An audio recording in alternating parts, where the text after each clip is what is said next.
Hello, hello, hello. Thank you for watching the Wide Awake Radio Show. The Wide Awake Radio Show. I have a very special guest, Rozanna Stewart, who is Hmm. also a Tuscarora, and she's going to talk about her family. She's going to talk about the things she's doing in the community, and she's just going to talk about a lot of things of interest. So, Rozanna, tell us Yes. a little bit about yourself. I'll start with my father. My father was Walter Glenn Stewart. His father was Forrest Stewart, and my two times great grandfather was Tommy Stewart.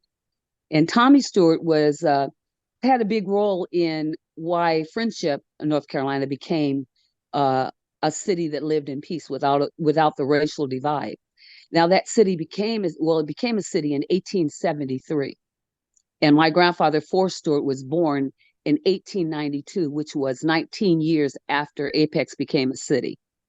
Now, Tommy was pretty influential in helping the four races of people to live in peace.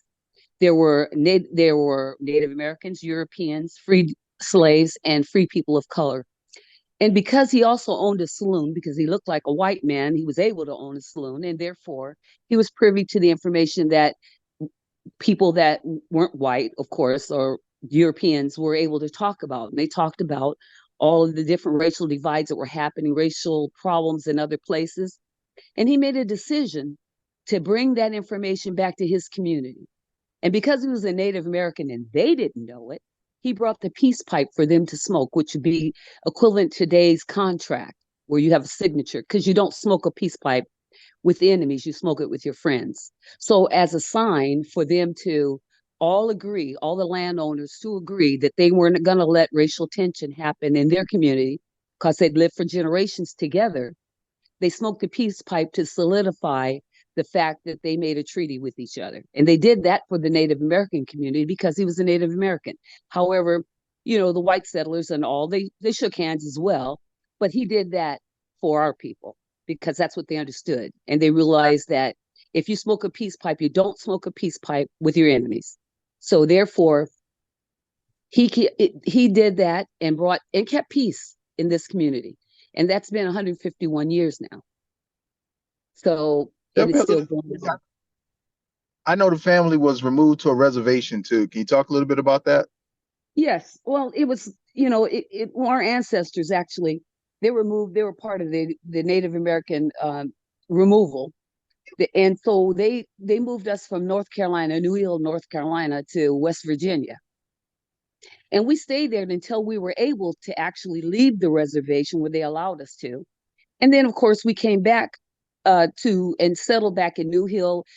Part of our settlement, our family moved together as a family. So we settled the New Hill Friendship, part of Apex, and Chatham County, which large Native American settlements in there. And they, they stripped us pretty much of our Native American name. We didn't know what it was that was lost to time, but we were given the last name of the reservation, which was Stewart. And so that's the name that, of course, my maiden name, what I have today. That's something my grandfather used to say. They took everything else, but they won't misspell or missay this name because it's all we have left. Right. So, yeah. And he Okay. was all, yeah. And my grandfather was also, he was the first Native American in this community to have a general store and a blacksmith shop. He was the only blacksmith, iron worker. So he was quite an And influence. everything dealing with New Hill or you said friendship, all everything is documented, right? Everything they used to teach about they in history when they actually wanted to name the Apex Friendship High School. They didn't want to use friendship, and a lot of our family members, and also they contacted a teacher that actually was teaching way back in the day. He was still alive, and he said that was actually a part of the curriculum. They knew that Tommy Stewart was the one who brought the peace pipe for them to live, and they smoked it together and lived in peace. They know that for a Hmm. fact. Yes. So, Okay. yes. So anyway, Of course, our family, like most Native American families, lived under the radar. I told them they one time one of the historians, and also one of the North Carolina, I guess they wrote for some magazine. He said, I didn't know there were still any Native Americans, in this area. I said, because we were right under your nose, you missed us. And that was by intent. If you knew we were here, we will actually wouldn't be here. If you knew we were here. But we live so Hmm. close under your nose, you missed us. Because they don't have any clue what a Native American looks like. They have the TV version. And I said, your frame of reference is one thing, but if you don't have any frame of reference, how do you know what you're judging? Hmm. And if you really want to know somebody, you have to ask them. Nobody knows your story better than you. Right. Absolutely. Well, what do you think is going on with our relatives in the Carolinas with this colorism and racism? And the reason I ask that is because you and I know firsthand that we have issues in the state with people who we're related to. And because just like what you're talking about, people have issues with hair texture, complexion, and so on and so on. And Absolutely. there's a lady from the Hollow, and I'm gonna go ahead and call it out. I'm just not calling names. A lady from the Hollowasaponi. Hmm. And this is not a strike against the Hollowasaponi because they can't be responsible for what everybody in the tribe does. But Right. somebody in the tribe with a voice had a comment to say about another woman who claimed Afro-Indigenous, which is the term that she likes to use. So the lady from the Hollowasaponi called her some type of monkey or something like that. So, and Oh, I couldn't believe somebody said something like that. It's just, that's something that you would expect from who we were expecting. We wouldn't expect that from other indigenous people. no, you wouldn't. But of course, indigenous people are like a lot of other races that have been indoctrinated by the white race. And they brought this racism to the thing, thinking that the brighter your skin is, the straighter your hair, the lighter your eyes, all of those things make you better. And if you look Mm-hmm. around in the world today, you see where people are trying to change their appearance to look more like the Anglo Americans. I Mm-hmm. said, instead of, that's what I was telling you, not being comfortable in your own skin. If you're not comfortable in your own skin, how can you be comfortable when you're close to my skin? You see, you're not comfortable in your own skin. It's so easy for somebody to put somebody down when you don't even understand them. You're not friendly with them. You've never got a chance to talk to them. How can somebody talk about who you are? Why is it that they can't accept who you say you are? You have to, like I said, you have to ask the person if you really want to know who they are and accept that answer. Why should that person have a problem with it? Do you not know? And if you look in today's DNA, you're going to find a whole bunch of mixtures in people who thought they only had one. People from all over the continent. I said, so all of this old mindset thinking is something called. It really derives from racism that had, that systemic racism that people have had for generations, and they learned it from the white man. They think they're different, but they're really not. If they can call you out of your name because of how you reference yourself, then they're no better than them. And don't you think? And here's the thing: you want to have the same kind of mentality as the people who have always hated you and hated your ancestors. You want to put other people down in the same fashion. Are you better than them, or are you the same as them? Think about that. Who Mm-hmm. says that how you look is better than someone else? None of us chose it. We didn't choose any of our appearances or the culture that we happen to be born into. However, our creator doesn't make mistakes. So their problem has to be with him, not with me or you or anybody else. You accept people at face value until they themselves, not their race or how they look, did something to you.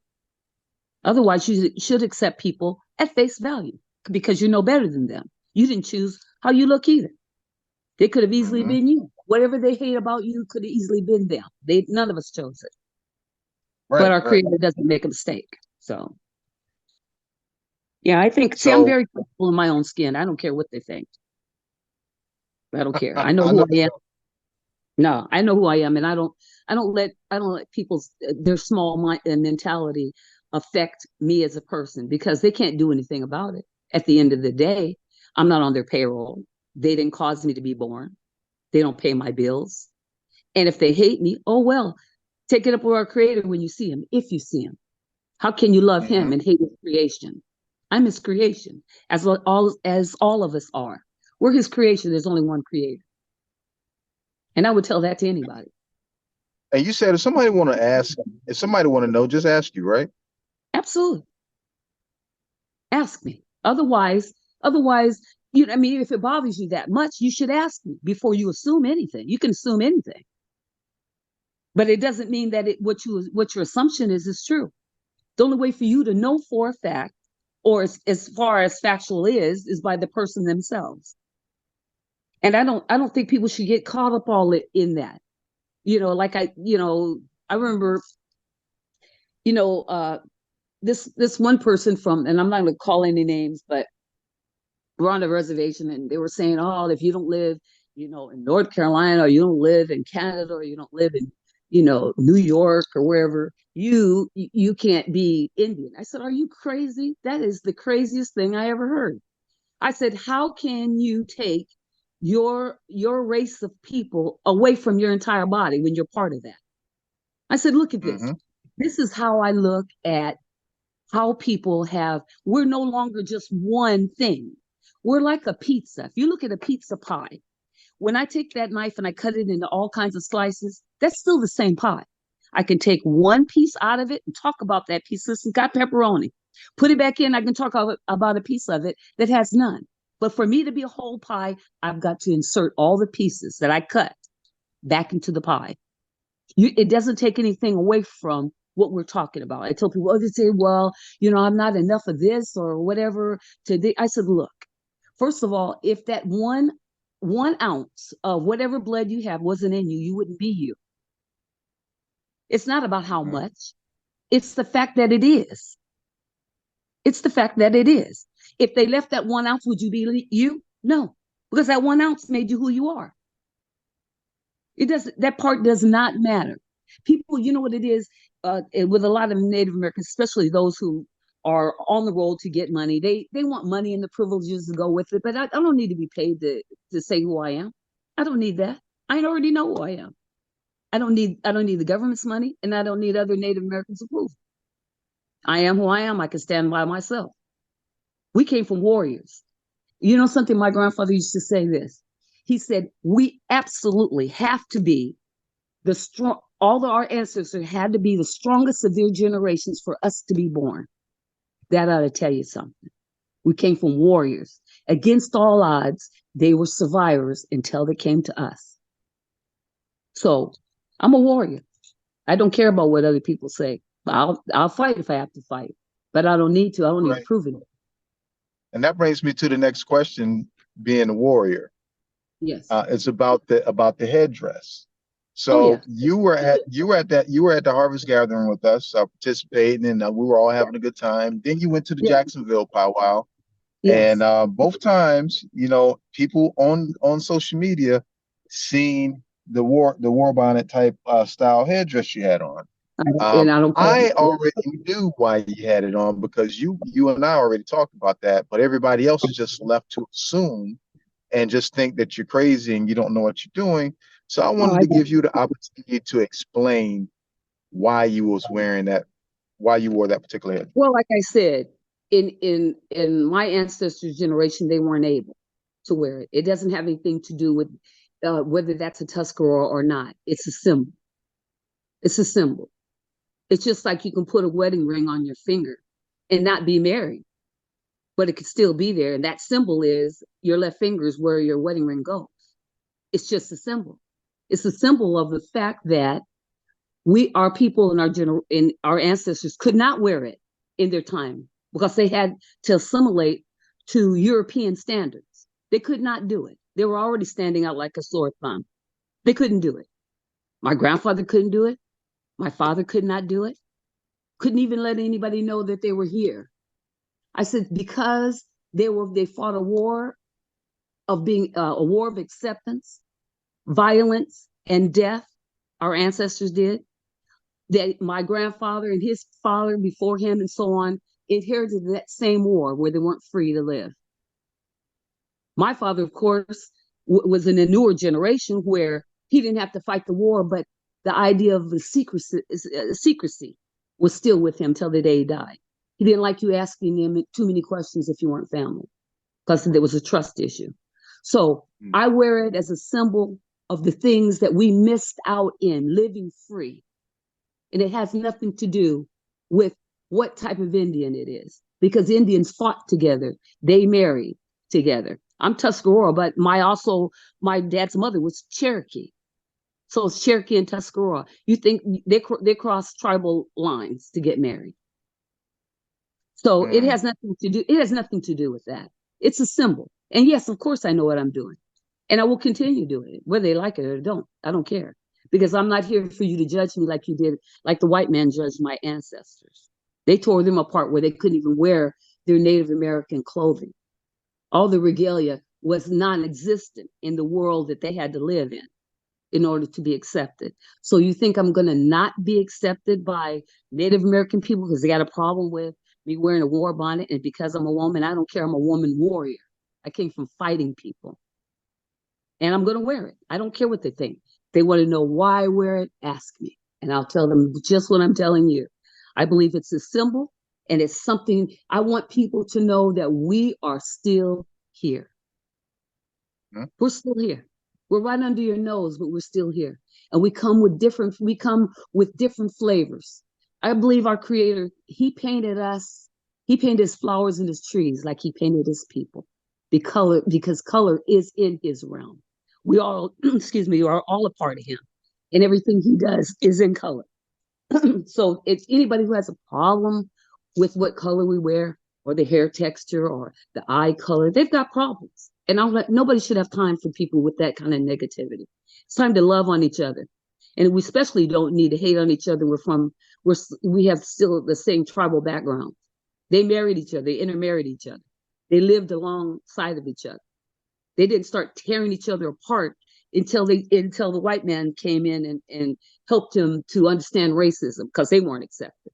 And that's a problem.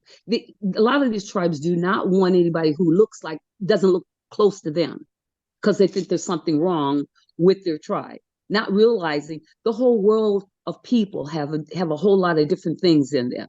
Nobody's just one thing. There's no absolutes. Anytime you say all, you already made a mistake, because this world is not perfect. We're all that means inclusive, everything. We don't live in a world of 100%.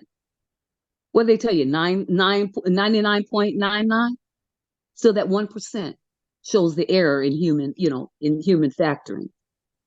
So I just think we have to be strong.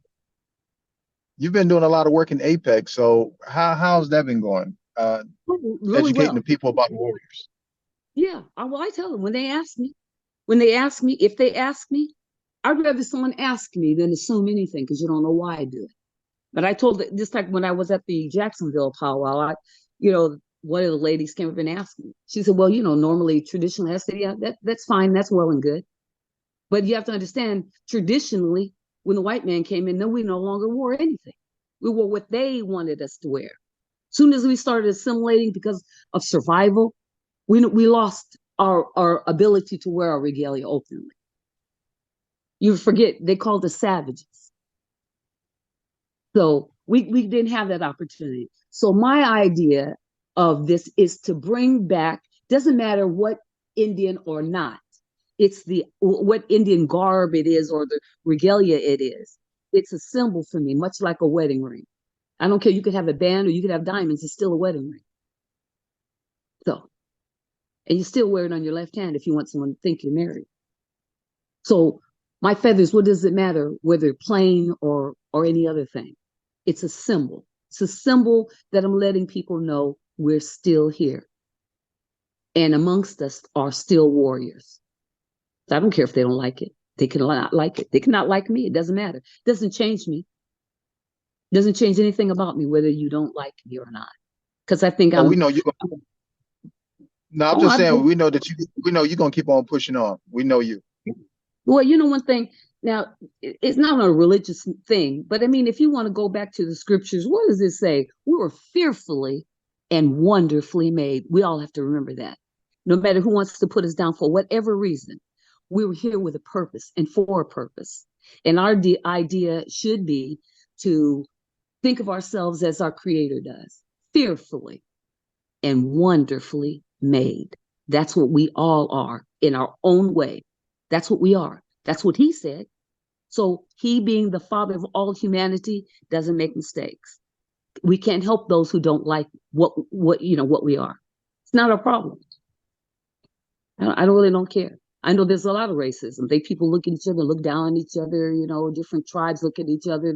Oh, you don't have this, you don't have that, or you look like this or don't look like that. Oh, or you don't live here or you don't live there. They have all kinds of reasons why they hate. And all of it's through ignorance. Because just like they will hate you, don't you know the white man, when he looks at you, what does he think of you? Doesn't think much. As far as Native American life is concerned, I mean, as far as being acknowledged is concerned, we're still on the back burner. We're still on the back burner. People don't know about us because we don't talk. We don't make ourselves known. We don't go to functions where we actually, and that's another thing. I wear my regalia so that when people ask the question, I can let them know we're still here. You didn't kill us all, and you didn't get rid of us. We're here. We fought to be here. Otherwise, I wouldn't be here today. I came from warrior-like people. Anybody who knows my grandfather here in this area will tell you he was a warrior. He was a warrior. You didn't. He said, you don't have to like me. My father said the same thing. You don't have to like me, but in my face, you will respect me, because it takes respect to get along, not like, respect. How you feel about me personally is not important, but you have to respect me to be around me. We have to remember those words of wisdom. They've been And your tried. family taught you that you are a Wolf Clan, right? Yes. Yes. From the Wolf Clan. That's exactly what I am. And matter of fact, my Native American name is Howling Wolf. I'm the gatherer. I'm the one who makes the noise for the others in the tribe to hear. I'm talking about not everybody's tribe, but I'm talking about my family. I call them in, tell them about things, because I don't want our history to die. And we don't deserve, nobody does, to be talked down to or not approved of. But if it has to happen, you have to be the type of person that says you don't care. You don't care, because your plight is not the same as theirs. They're not even on the same page. So why you waste your time and energy dealing with people who have a negative attitude? Because you think you're better. And what makes you think so? What makes you think so? All you have to do is stand before somebody who has a racist tendency already, and you won't be thought of any more than you think of me. That's how I look at it. You don't think you're on the top? Oh, okay. Let's see. Put yourself up there against a true racist man. You won't stand a chance. People don't realize together we're stronger. Together we're stronger. People don't realize that. All this division, it's tiresome.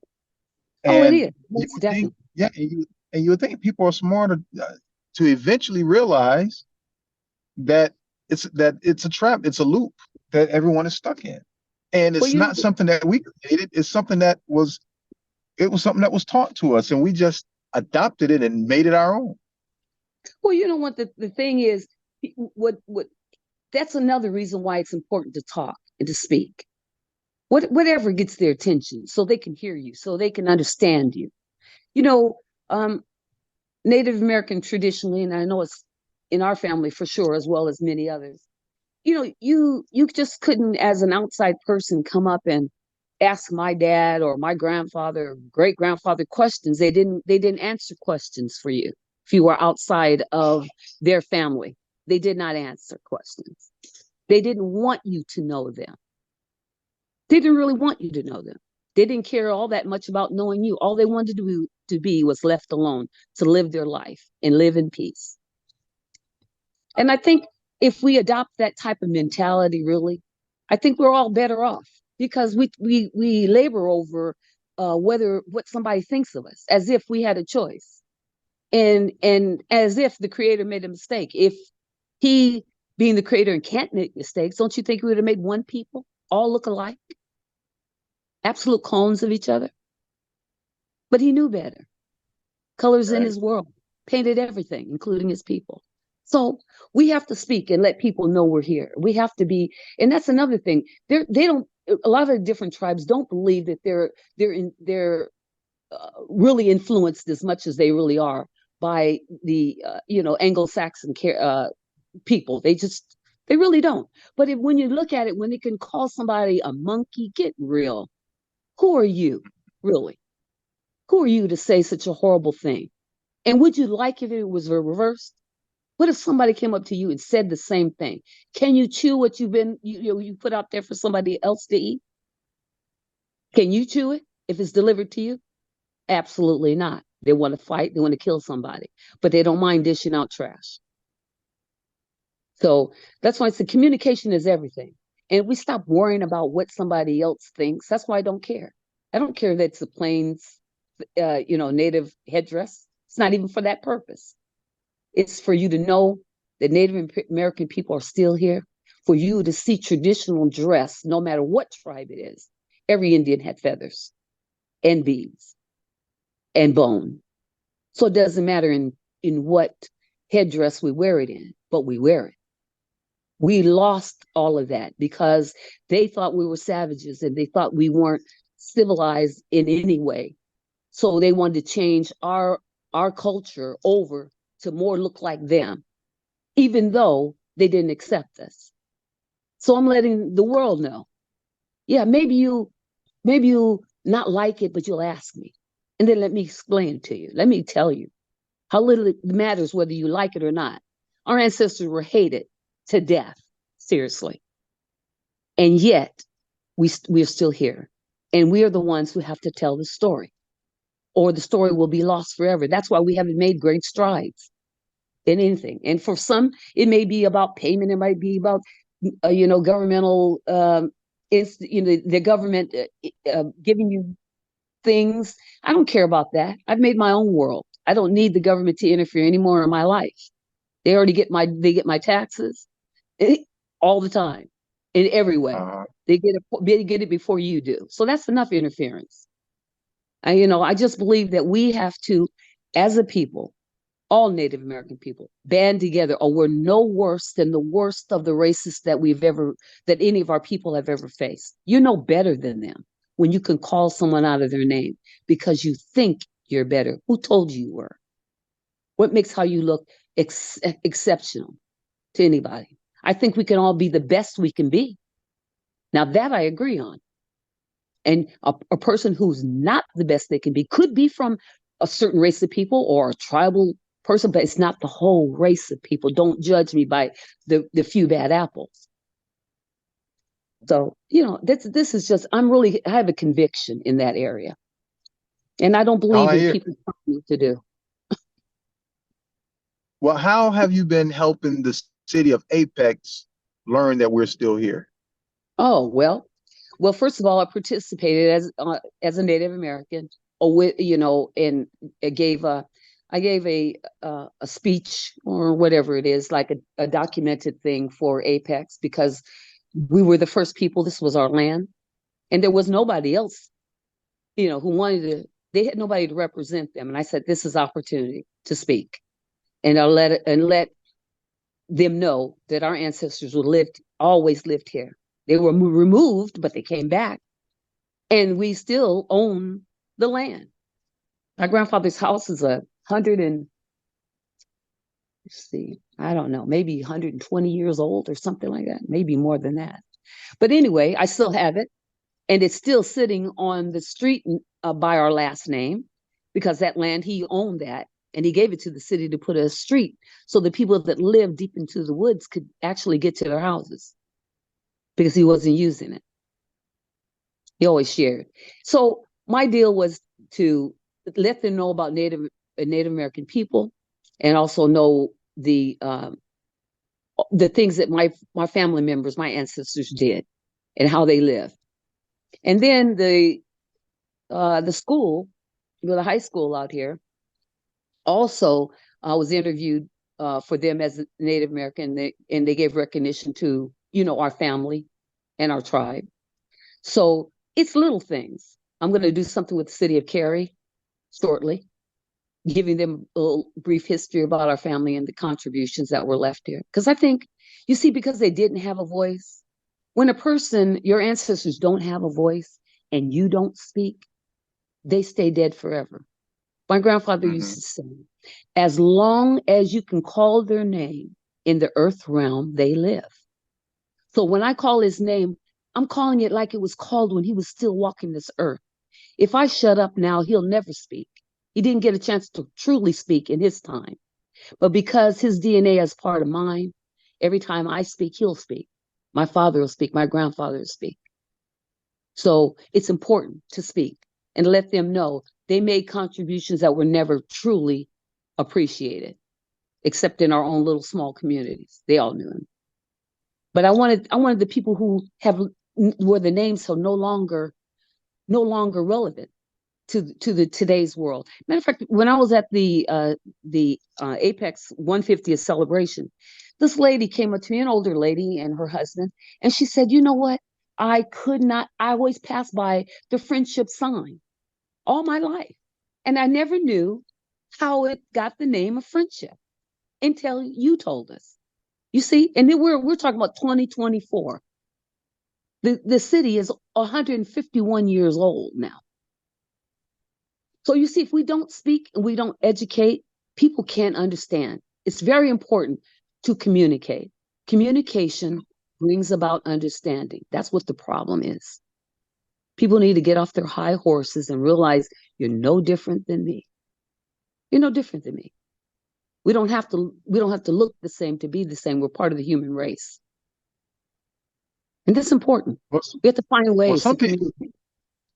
there's some, it's sad to say, there's some people out there that don't even think some humans are humans, or they're subhumans. So Well, they don't treat you as a human, it unfortunately. Like, it doesn't matter. But I'll tell you, I've shared this with people before, and I really truly mean this. If you think you're that special, why is it that any place in this world, when you need a blood transfusion, you can find your blood type? Do you think that was by accident? Goes to show you how unimportant you really are. You're not the one and the only. You can go and find your blood type anywhere in the world when you need a blood transfusion from any of course, race, any race. So you thinking you're important? No, you're not. You're really not that important. I mean, you're not that special, put it that way. Not so much important, but you're not that special. Because if you're that special, nobody would have it but you and your little family. But anywhere in the world, if I need one, I can find it in any race I want to. Somebody's got my blood type that's compatible to Rosanna, mine. that reminds me of a story I was reading. Some guy was in the hospital, needed a blood transfusion, and because it was coming from a black person, he said he'd rather die. I Oh don't yeah, know if that he died or not. no. You know who? I think I told you this story. My uncle was in the military. He's in the Navy at that time. They were in World War II, and they were, I guess, with the triage, bringing in, people that were, wounded and stuff. He was severely wounded, and he needed an immediate blood transfusion. My uncle said he was standing right there when this man said that. He was a Caucasian man, and the only man on the ship who had his blood type was a black man.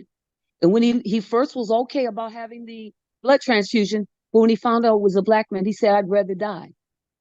And the man said, who was going to offer him his blood, he said, "Even if you begged me, I wouldn't give it to you. If it takes my blood to keep you alive, you're not going to get it just because of what you said." And the man died. My uncle was Wow, he was a witness to that. He saw that. He couldn't believe it. He said, "Well, guess you're done for because I'm not giving you. I'm the only one that's got it. They can't make me. They that can't is make so messed up. me." Yeah, but you go God, you'll show how ignorance is. You see, yeah.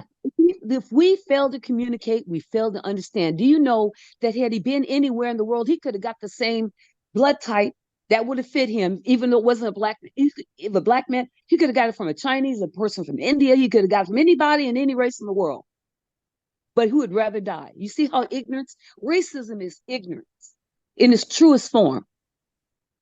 Because if you truly understand the creation of people, you're going to find commonality.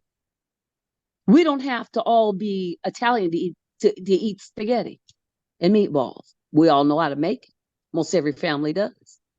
But it might have started out as an Italian dish, but we eat it. We eat it. What is it? That's commonality. Find something that you can agree upon that can bring you together, where it opens up an avenue for communication. That is so very important. It doesn't take a complete, college professor to figure that out. It's just simple. It's just simple understanding. And I've Common always sense. hated racism. I'm sorry. No, I just said common sense. It is common sense, but common sense isn't common for everybody, unfortunately. It's not common for everybody. And it should be. You figure all these years of people being people in this whole world, you haven't learned anything. And they need to sit down and try to figure it out.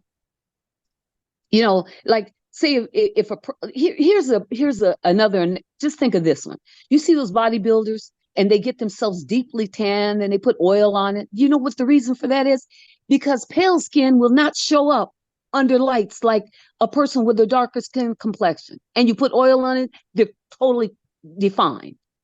So if it was such a bad thing, why do you want to get as dark as you can for some kind of,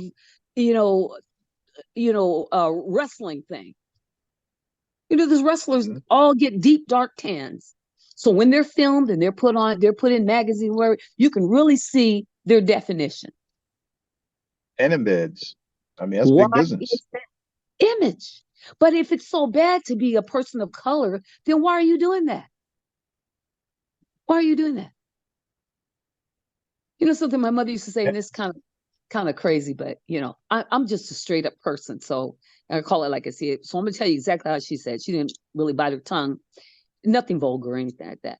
But she used to say that white people always want to get as dark as they can in the summertime, but none of them want to be black. How about that? Now, isn't that the truth? Think about it. Think about it. It's the truth. They think they look Oh better, yeah. but they don't want to be that. They want to have control over how dark they get. Isn't that ludicrous if you think about it? Isn't it? And those are the people you Yes. don't like people like that. You don't like people that come with that already in their melanin. They're already by not only race, but the melanin is in, so they're going to darken down in the sun anyway. You don't have enough, but you want to be that just so you think you can look better, but you want to have control over how much you get, and you can always go back. You see, they don't want that. They don't want anything permanent, not realizing the people who have the deeper melanin, the amount of melanin in the skin that darkens them down, that wasn't by choice. That was by design. So people need to sit back and think how stupid that is. How are you going to hate me and you don't know me? Have you experienced any of this craziness from Black people or Pan Africans or any of those Yes, I folks? have over time in my life. I mean, since you asked it, I'm going to tell you. And honestly, it's where I found the oh, I'm going to give you, for instance. Now, this is the craziest thing. When I first got here, this lady is the sweetest lady in the entire world. I love her. She loves me. But this is what she said when she first met me. When my cousin introduced us, she said, "Oh, that's your neighbor right here." And she said, I didn't think you would talk to me or befriend me because I'm so black." I said, "What? What do you mean?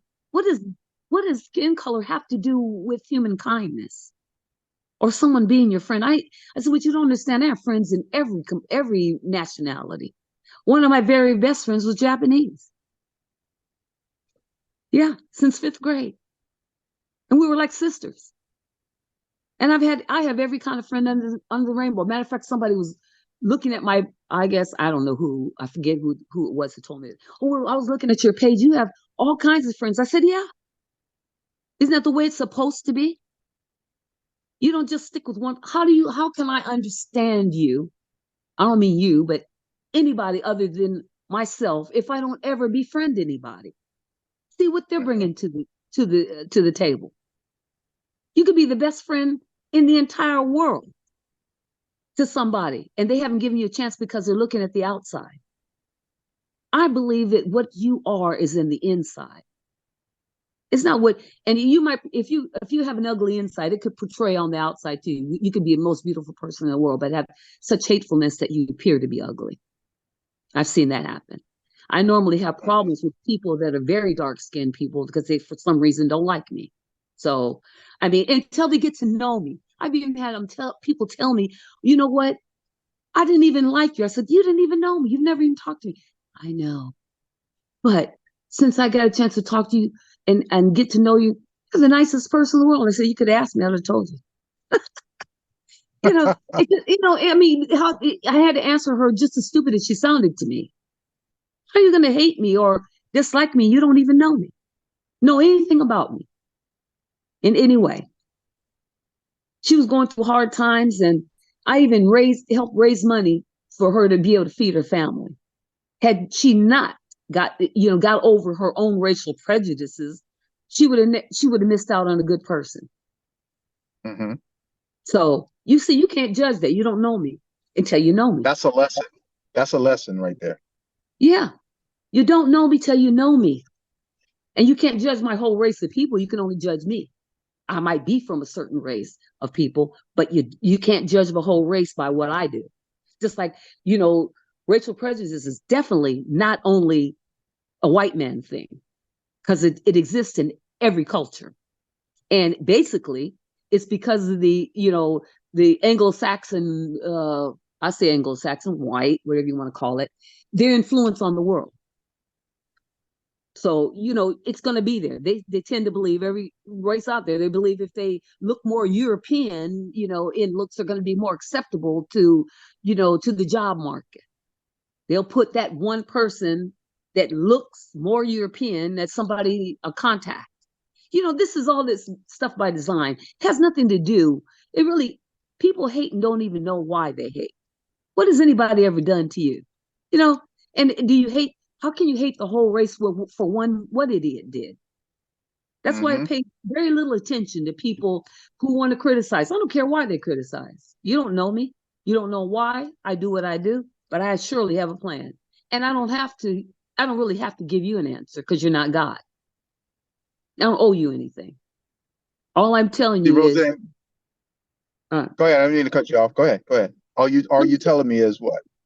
All I'm saying is, if I don't speak, they never will. So whatever it means for them to come and ask me if they feel that encouraged to do that. And I'm very friendly because I understand that it raises an eyebrow, but I don't care about it.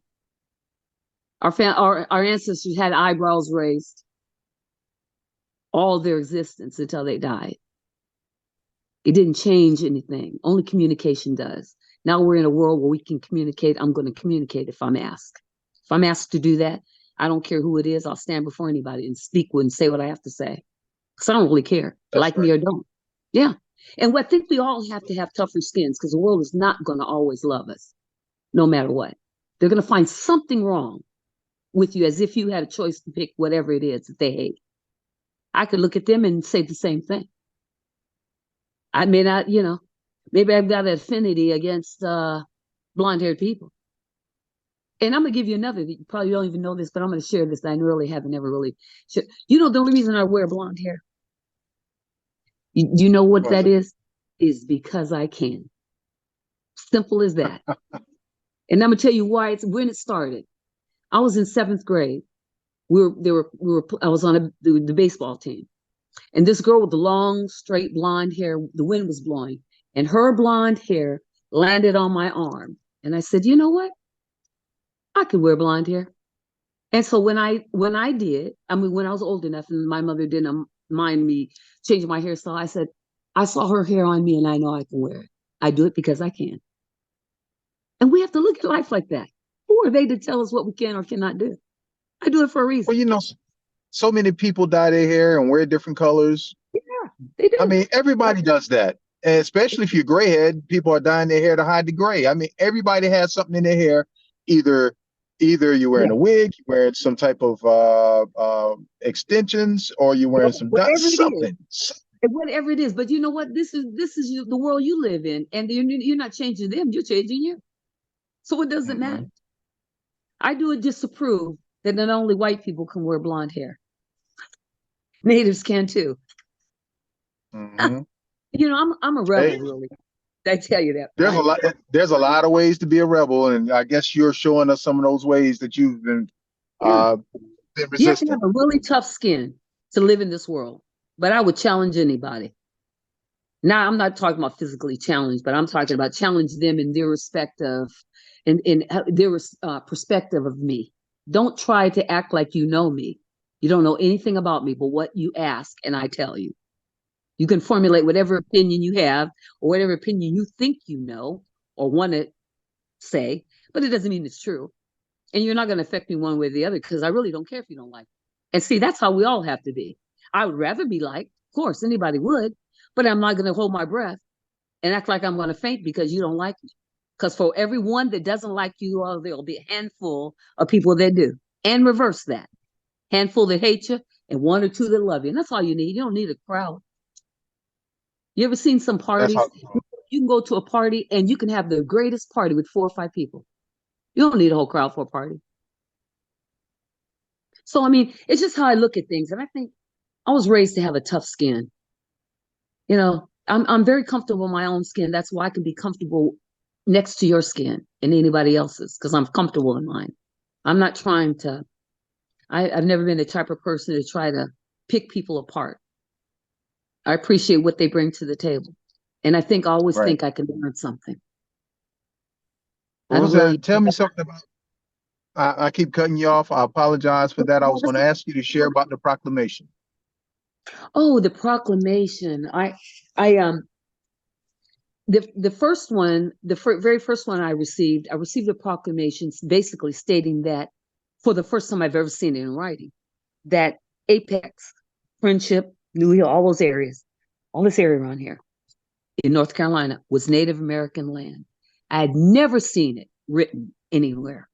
They said that the town with all of its buildings were built on original Native American, land, giving props to our ancestors. And I accepted it. I accepted the proclamation because because of my 2 times great grandfather's influence here, and my grandfather's actually. He made his living here, and so that was tremendous. That was so Mm-hmm. tremendous, and I felt like, I really felt like I had given my ancestors a true voice for the first time. When I accepted that proclamation, and stood before city council, I said that my ancestors are laying dead in the grave. I'm standing on the shoulders of those who went before me, who never had a voice, lived as a ghost in this land, lived, struggled, had happy times, raised children, but never lived free. I said, so by accepting this, I'm accepting and saying thank you for them, as well as for myself and my people.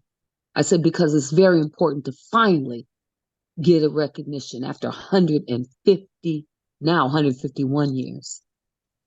Mm-hmm. I speak for them, and I'm thankful to be able to speak for them, and will continue. I told them I am the voice of the past. I am the voice of the present. I am the voice of the future. If I speak, they speak. If I stop talking, they really are dead. So I believe in calling it, like my grandfather said, as long as you call their names out in the earth realm, they live. So I call them by name, who they are. That's why I started out who I was and where I came from, because those names needed to be called in the earth realm. My grandfather said, as long as you call their name, they'll live. And think about that. That's why people name their sons juniors, because they want that name to continue on. Mm-hmm. They want it to continue on. My brother's a junior, exact same name as my father.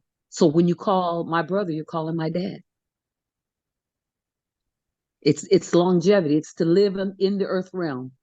And our family has, sometimes you see in families, I'm sure you see that too, where family names, I mean, could be, I'm talking about not the family name, but their first names are continued across sometimes both sides of the family. Because Yeah. Native Americans, if they respected you or someone or some person of honor, when they had children, they wanted that name to keep being spoken. So they would keep naming it. Sometimes you got confused as who and what side you're talking about. But that's why people name their children after. That's why a man wants a child named after him. He wants to. He'll continue to live. Uh-huh. So yeah, I mean, so there's a lot of things and reasons why people do things. But I think if we don't sit down and communicate and have open discussions where one person is listening and not one person waiting to speak, but one person listening, and then the other person gets his chance to speak. Well, we will do more, we would do better as a human race, not just the Native That's right. American, but it's an overall thing. I never look at people with color in mind. I don't, I have, Uh-huh. my family is like United Nations. I have cousins that married all kinds of people, and they're still my cousins. They're still my cousins, and I love them all, and I don't differentiate because they're family. That's right. Yeah. So we have to learn to be family. We are the family of the human race. We need to be family. Stop picking each other apart for something we can't change and had no choice in getting in the first place. So, Well, I mean, that's Roseanne, we're winding down, and what I want to do before we go all right. is, what do you think? I want you to give whatever advice you can give. What do you think can bring the communities together at home here? Well, I believe if you have first of all, you need a venue, a place where communication, you can talk about anything, put anything on the table as long as it's put on the table with respect. Because there's enough disrespect. And people, you'd be able to, like you're asking me, have you ever had any problems with other people? Like what? And what do people, well, what if they don't like your headdress, which I don't care, but there's a reason for it. Acceptable or not acceptable, I don't really care because you're not God and you don't have anything to do with my life. So I do what I want to do. The days of somebody telling you and dictating how you live your life should have been a long time over. So they did that to my ancestors, but they won't do it to me. Because I'm not in a world where it's totally against who I am, they're not totally against. You may find some, but the world isn't. They lived and came through a world that was against them in every way. My father had to go to a Native American school because he couldn't go to a black school and he couldn't go to a white school.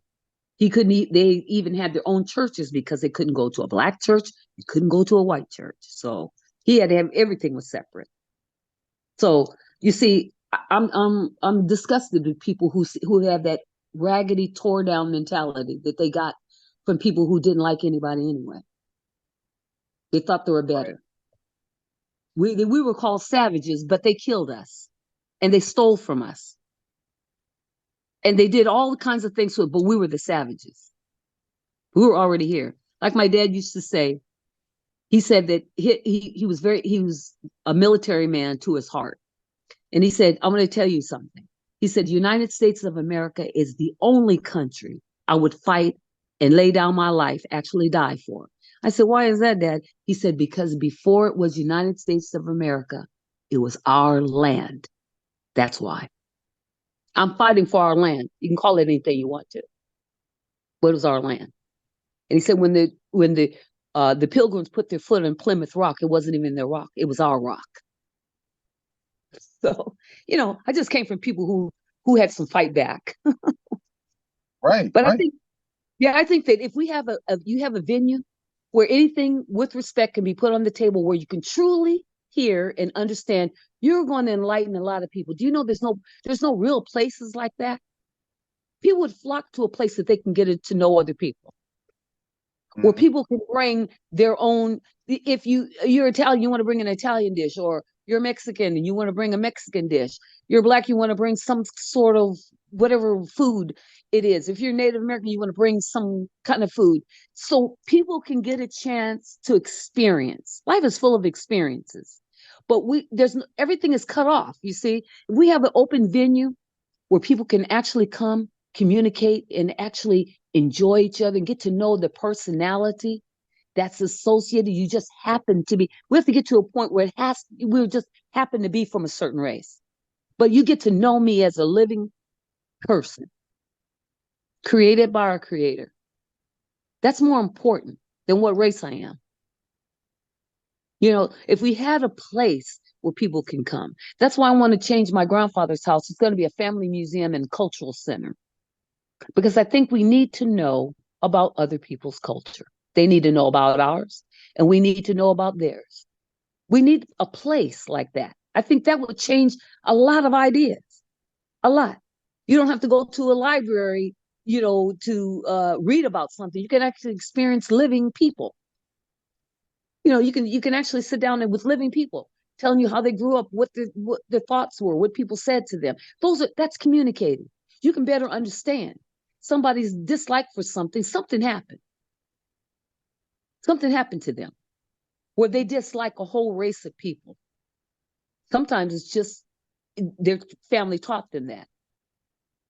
And then when they get older, they realize that their family is crazy, because you can't put down the whole race of people for what one does or what their family thought about them. That's why there's so much interracial marriages, because it's like putting your hand in the proverbial cookie jar. Your mother told you, don't touch that cookie jar. Don't get any cookies out of it. As soon as she turns her back, your hand is in the cookie jar. That's why there's all kinds of multi. Okay, they put their hands in the cookie jar. Yeah, and they love each other, because love doesn't have any barriers like that. Doesn't have any barriers. Love is truly blind. So, I mean, if we think like that, we'd be better off as a people. How are you going to live one day if you believe that? How are you going to live one day in heaven when God created all kinds of people, all kinds of colors? You're going to be there for eternity, where death doesn't have any part of you ending your view of people. You got to think about that too. There's going to be a day where all these people are going to all be together. Even if you're not here, you're going to spend eternity with them. So I don't look at that. I believe that everybody brings something special to the table. If you're going to be judgmental, then judge a person by the character, not by their race. Absolutely. Absolutely. Because your race is nothing you could change. You can change, your character, you can change your character, but you can't change who you are, how you came in, what you look like. You can't change it. And you shouldn't have to. I can dye my hair like I dye my hair blonde all the time. But if I stop dyeing, it's gonna go back to a reddish brown color, which I didn't like, because it was kind of mousy, and I think I was proving a point. But if we don't have a way to communicate, we're never gonna understand. That's why it's important to have, like you do, gatherings. That's why it's important. And if I'm able to come to your deal and you want me to speak about what I'm wearing, I will do that. Because I don't care whether they like it or they don't. I have a purpose. And I'm fully aware of what I do. I'm fully aware that's not a Tuscarora, headdress. But it doesn't matter. It's an Indian. And I don't find a whole lot of definitive lines in between. If you're an Indian, you're an Indian. Just like, doesn't matter, what area you come from. An Indian is an Indian. So, but anyway, that's kind of me. Because I will surely tell them, I don't care if they don't like it. They didn't like anything about our family either, and it stopped them from being who they truly were. But nobody's going to stop me. I don't care. I don't care. Well, everything that you've been doing has been about proving that we're still here. Moaturi, Happy, we're still here. And Wakayas Nariske, we're stronger together. Everything that you do is about embodying those two phrases. And I really want people to start loving each other. My God, we should be so far beyond that now. We're in the 21st century, and we have old, ancient thought processes. Like I said, I want people to understand that they hated our people for something they did not choose. So why are we going to let them do this in the 21st century? What they did all those years ago, 200-300 years ago or more. Or are we going to let them do the same thing to us that they did to our ancestors? Impossible. Not me. Not me, because I don't think they're better than me. I think I'm the best me I can be. I work hard at it. I think if they don't know me as a friend, they've really truly missed out on something because I work hard at being a good person. I've helped people. I I've done it. I'm not trying to brag, but I have shown my humanity. Hmm. And I believe that if we all put ourselves out there like that, we can all do the same, and it would make a better world. Like I tell people, look at this and think about this one. If you don't think one person makes a difference, how about when you go to a funeral? It touched all the people who could actually come that day, and many more who couldn't make it, being out of town, being sick, on vacation somewhere. But that one life touches many. That's how Hmm. important changing one person's opinion, what it can do. If I can change your opinion with all the people you talk to and you tell them about what we talked about, what changed your opinion, that's going to change somebody else's opinion, or at least cause them the reason to talk about it. Then they're going to talk about it with their friends. And some are going to say, you know what? That person was right. You change one, you can change many. But we all have to reach out for that one. It's important. And if we have to be the one who reaches out, then so be it. But we can't stop talking. And we can't let hatred or racism stand in the way. It already done that for too long now. Doesn't matter what another Native American thinks of you. Who are you? You're not God. And you think you're better than me, but I'm looking at you, I don't see it. you know, this is how we have to answer that question, because people always Yeah. think I'm better. Who says it's better? In whose opinion? You, a person with straight hair goes to the beautician to put curls in it that they don't have. So is straight hair the best, or is curly hair better? You always go for something you don't have because it makes a difference. Well, not knowing us is something you don't have in your repertoire of life. You need to know us before you think you can condemn us, because you don't know enough to do that. So I believe Exactly. I believe it's important. And I believe in what you're trying to do, bring people together. And who cares if you're Afro-Indigenous or however they want to say it? So what? People say, I'm Scott Irish. I am, all these other ways, nobody frowns. Do you realize that, I'm German and Swedish? Okay, great. Nobody frowns. But when another Native American hear I'm Indigenous or whatever it is, that's a problem. In whose book? We're not talking about you, talking about me. And I can talk about any piece of my puzzle I want to. My pizza is laid out in many slices, so I can talk about any one I want to, and still it has to be me. I'm still part of me. You can have 50 things on, like I said, a pizza has, you could have pepperoni all over the place, but there's still pieces that don't. But it was baked, that pie was baked without that piece. But in order for me to be a whole piece of that continuous pie, you've got to put that piece back in. I can talk about any pieces I want to, but for me to be me, I got to put them back into the same spot it took it out of. That's why I tell people all the So, time, don't worry about how much quantity. And you know something? Quantity, blood quotient, is only designed to keep other people out. It doesn't define you. It doesn't define you. The blood quotient is only something so that so the United States government can say you don't have enough in you to be a part of this tribe, and the tribals use that same thing. That's just the way they don't have to pay you or give you the goodies that they think that you might want. See, they don't have to do that to me. I don't care. Not everybody wants to be blood paid. quantum, blood quantum would actually breed you out. Yeah, You will actually breed out yeah, until your percentage is so low you don't even count anymore. yeah. If you're And then you going have off to of that. realize too, Native American blood sometimes hides under other things. It doesn't always just say native blood. Sometimes it hides under other racial. I don't know what the word is, like another race. I think it's something like, I forget. Like, I don't know if it's. I don't want to say because I might be wrong as far as what group of people.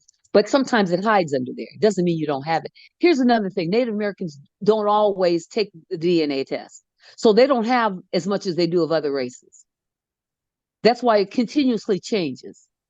And you can't even go by that because they tell you on those, like Ancestry, DNA, and all those other things, that it is for entertainment purposes only. In other words, you're not supposed to take that to the bank. That's why every time your quotients might change, continually change. Mm-hmm. It's only they have evidence of the people who have tested that blood type in certain areas, or a lot of people, a percentage of people might say, well, you tested as a German person, because most people with German backgrounds have this type of blood. Okay, that's fine. And then you find out later on, okay, now I've got some Egyptian. What? How did that happen? Because people travel. There was, there was a time and place when there were land bridges. We didn't have oceans as a divider. People walked it and married along the way. So whether they like it or they don't, it's because it's human nature. So people thinking that they're better than somebody, they really need to stop that stuff. We're in the 21st century. And I think, like I tell my daughter, the only thing, if somebody says something to you you don't like, it should only affect you if it's true. Otherwise, you can turn it off and you can always say something back. Who are you? And when did you die and become God or Jesus or whatever? You don't have anything to do with me. How can you make any assumption or hurt my feelings when what I'm looking at is not the greatest either? Okay, but you don't hear me talking about you. That's what I mean. You have to have comeback in order to not be totally wounded by people with some kind of racial problem. You've got to have comeback. You've got to be the squeaky wheel that gets. They don't care if your wheel was squeaking before they oiled it. They want to quiet the wheel that's squeaking now. So your job is to keep squeaking. Don't ever become oil so nobody hears you. We already had that. So having a place where I think it's very important if, people could have a place, a cultural center. And I mean truly cultural center. That means everybody is welcome to bring your culture with you. Who you are. Because I don't know enough about you. I want to know. I want to know why you do what you do. What does it mean? All those things. I want to know. And not go there with the desire to try to change somebody or put them down for what is traditionally theirs. Acceptance is the key. Because who are you not to accept? I'm accepting you. You're in front of me. I'm accepting you. So can't you give me that measure of acceptance as well? Because you know better. You bleed red just like I do. Your blood is universal. So, I mean, it's everywhere in the universe. Anybody in the world has your blood type, so you're not unique to the world. You might look unique as far as your features are, but in your blood, if I needed your blood type, I could get it. I could get it if it were compatible. You're going to find somebody's blood type that is compatible. That's like my father said in World War II. I mean, he had the last 18 months of World War II in all of Korea. And he said every time he went to a port, because he was O positive, he said I felt like a vampire. They were constantly trying to drain me because that's universal blood. It can only take its own, but it can give to everybody. Now, how do you think? Now that's during war efforts. So you think that you're so unique? My father, with O blood, could give it to anybody. He couldn't take anybody's. O can only take O, but it can give to any other blood type. So you're not unique. Just you. I mean, you yourself are unique, but you as a human being are not. So when people try to put you down for whatever you say, what does what you think about me matter? Really? You don't take care of me. You're not my mother and daddy. You're not responsible for me in any way. I earn my own living. I do what I do. You don't even have to like me, but you will respect me, or we got a true problem, Houston. I mean, that's how you have to look at life. Rozanna, I just got a notification. I ran over. So I'm sorry. What I would like, no. I've been loving the dialogue. What I would like to do is bring you back on for another show, and maybe if Penny wants to come on with you, I'm wide open to it. She can come on as well. But Okay. I have to wind it down right now. And Okay. I want to give my thanks and appreciation for you coming on and sharing about Uh-huh. you and family and the things that you're doing. And it's Well, I know I awesome. talk a lot. I'm the squeaky Man, wheel. it was a good talk. It was a good talk. But Oh, I appreciate it. we'll talk again and maybe schedule a future show because I'm Okay. pretty sure people gonna want to hear what you got to say. Well, anytime. I'm available. I believe in communication. I All appreciate right, you. all right. My sister as Yeah, well. and I I miss you appreciate you guys. too. Absolutely, absolutely. Well, Okay. Buona habre, yabre, have a good day, and I will talk to you soon. All right. Thank you so much for having me. Appreciate it. All right. Okay. Uh-huh. Bye Bye bye bye. now.